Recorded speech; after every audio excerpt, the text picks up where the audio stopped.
Martha Speaks by Susan Meddaugh. Read by Big Papa Scott. I hope that soup is gone when I come back in there. The day Helen gave Martha Dog her alphabet soup.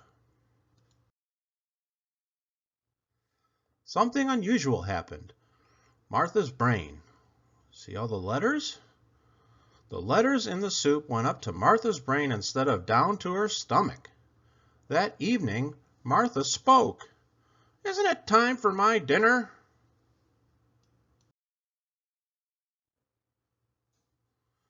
Martha's family had many questions to ask her. Of course, she had a lot to tell them. Have you always understood what we were saying? You bet. You want to know what Benji is really saying? Why don't you come when we call? You people are so bossy. Come, sit, stay. You never say please. What's all this nonsense about pit bulls? Do dogs dream? Day and night. This morning I dreamed I was chasing a giant meatloaf. Talk about changes in my diet. Why do you drink out of the toilet? Lassie is not all that smart. Woof! Alphabet soup became a regular part of Martha's diet, and the family had a wonderful time surprising people. Walking the dog was always good for a laugh. Yo, Rinty! Good dog! How's the flea problem? They ordered pizza from a different restaurant every night. How much do I owe you? They taught Martha how to use the phone, but this was a mistake. Hello, Acme Meat Company? I'd like to make an order. Pretty soon, more than pizza was being delivered, but I didn't order any barbecue. Family and friends were amazed. Please pass the carcass. Want to go for a walk, Granny? Although there were those who doubted, there is no such thing as a talking dog. Martha always had the last word. Speak, Martha. Woof! Just kidding. But there was a problem.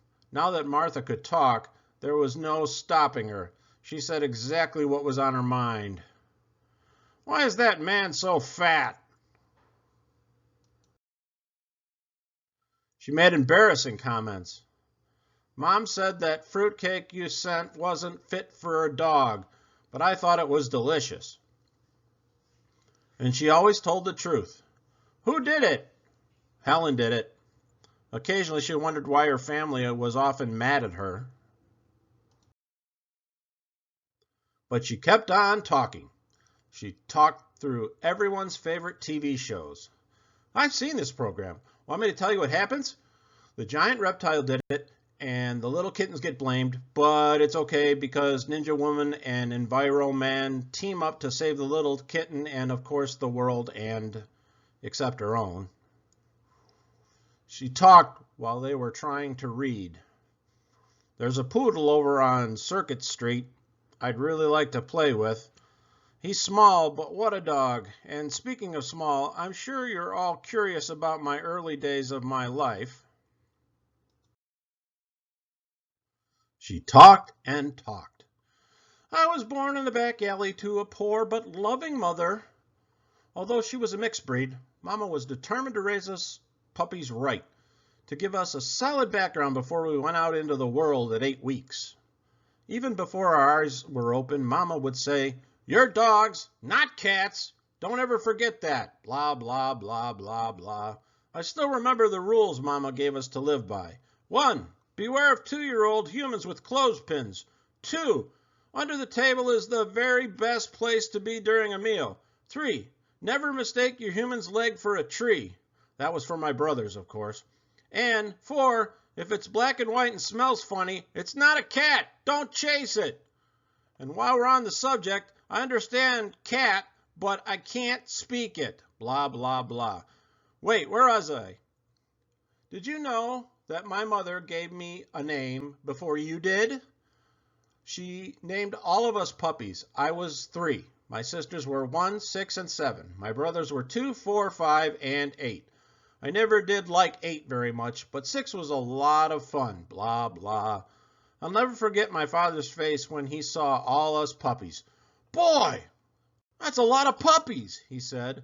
What a funny dog. And when I was blah, blah, blah, until her family could not stand it and said, Martha, please. Shut up! What's wrong? Asked Martha. You talk too much, yelled Father. You never stop, yelled Mother. Sometimes, said Helen, I wish you had never learned to talk. Martha was crushed.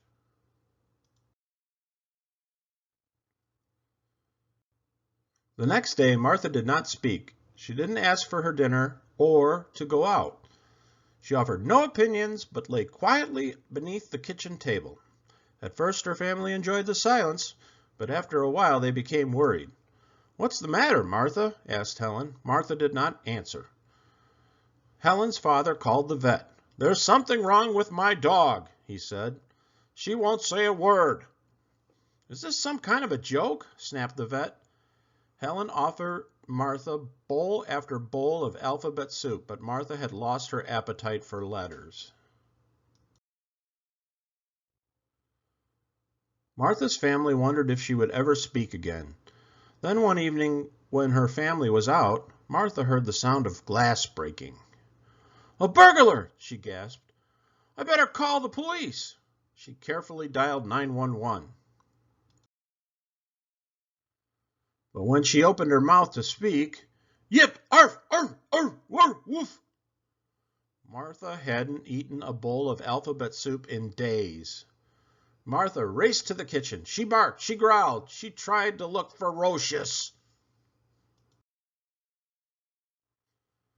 The burglar wasn't frightened. He picked up a pot from the stove. Uh-oh, thought Martha. It's taps for sure. But to her surprise, the burglar put the pot down on the floor in front of her. Here, doggy, he said, have something nice to eat. The burglar smiled as he closed Martha into the kitchen and went back to work. Dumb dog, he said. Lucky for me you like alphabet soup. When Martha's family returned, they found the police removing the burglar from their house. How did you know he was robbing our house? Asked Helen. We got a call at the station, said the officer. Some lady named Martha.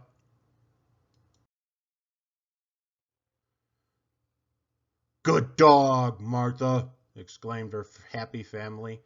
You're so right, said Martha. Now Martha eats a bowl of alphabet soup every day. She's learning what to say and when to say it, and sometimes she doesn't say anything at all, at least for a few minutes. The end.